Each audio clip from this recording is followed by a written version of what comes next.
The Archbishop of Canterbury, who's head of the Church of England, will ask millions of British subjects around the world to swear allegiance to King Charles during his coronation next Saturday. The public pledge, dubbed a chorus of millions, is one of several striking changes to the ancient ceremony. Female clergy will play a prominent role for the first time, and the King himself will pray out loud. Here's our religion editor, Aline McBall. Laying her hand upon the Bible, she reaffirms her oath. We now know there's much in the coronation service that won't change, not just from 1953, but from centuries of coronations before it. So help me God.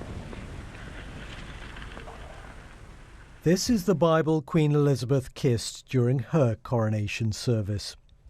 And this, the brand new one on which the King will swear his oaths. Matthew.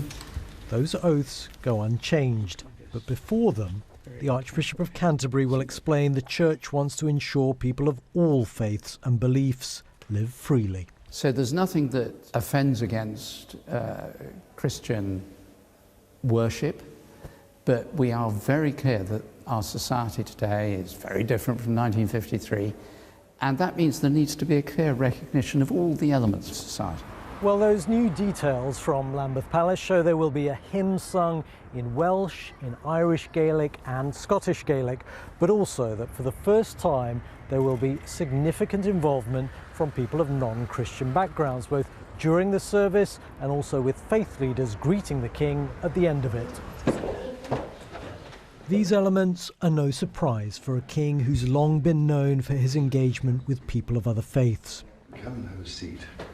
He's formed a long association with Holocaust survivors, and this year he met with Martin Stern, a man who survived the Nazi concentration camps and came to Britain as a 12-year-old.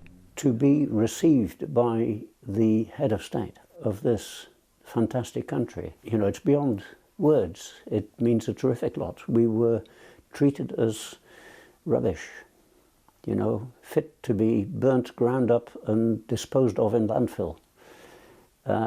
And here I was having tea with the King and the Queen. Though there will be many who criticise how exclusive the monarchy is, that service here in Westminster Abbey will still be, by far, the most inclusive there's ever been. Aline McBall, BBC News. Well, as we heard, the Pledge of Allegiance, or the Homage of the People, to give it its official title, marks a break with tradition. Previously, only lords at the coronation service had to recite a form of words. So this is the text of the pledge. It reads, "I swear that I will pay true allegiance to your Majesty and your heirs and successors, according to law, so help me God." Other countries, of course, like the United States, require a patriotic verse to be recited by governing officials and in most schools on a daily basis. And although the coronation is a rare event and the homage entirely optional, it is something new here in Britain. Well, Jack Royston is the chief royal correspondent for Newsweek, and I asked him what he made of the pledge's inclusion, given that it wasn't in the 1953 ceremony. Obviously, social media didn't exist in 1953, and I can't help wonder whether maybe that's what they're thinking. You know, obviously, if people are going to do it, you can imagine there's a good chance they're going to film themselves doing it and post it onto Twitter or Instagram or TikTok or whatever they use.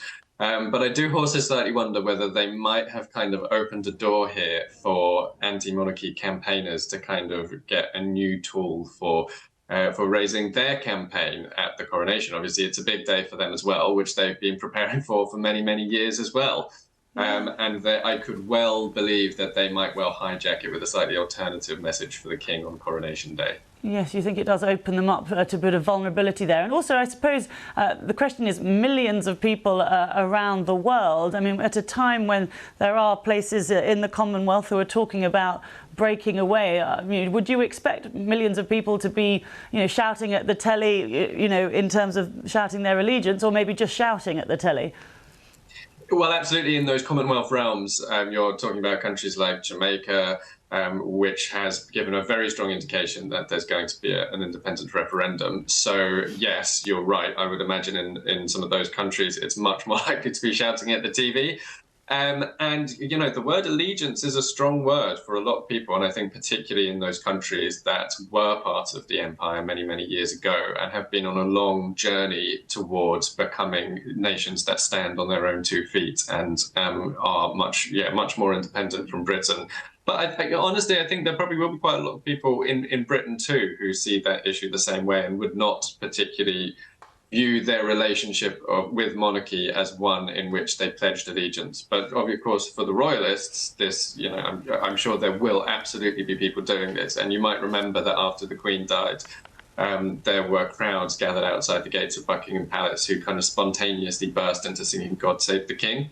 So I think those are the people who are going to be doing this Pledge of Allegiance. Yes, it's we had this poll recently for Panorama, the BBC's Panorama programme, didn't we, from YouGov, which we looked at the support for the monarchy, and it was people who were the over 65s were the most likely to say that they supported the monarchy, and there was a 78% support among them, and 18 to 24-year-olds the least likely, with just 32% backing the monarchy. So it is really the sort of the younger generation they need to be targeting, isn't it?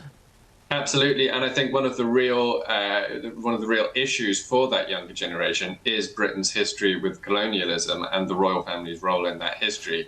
And if you view this through the prism of that subject, and the kind of Pledge of Allegiance does actually feel probably quite old school, I think, to that 18 to 24 age bracket, and it's absolutely not the kind of thing that's going to bring them back round to monarchy. But no doubt the kind of thing that might bring them back round to monarchy is having a long weekend in which hopefully there'll be a bit of nice weather and they can go out and actually have some fun. Jack Royston there from Newsweek.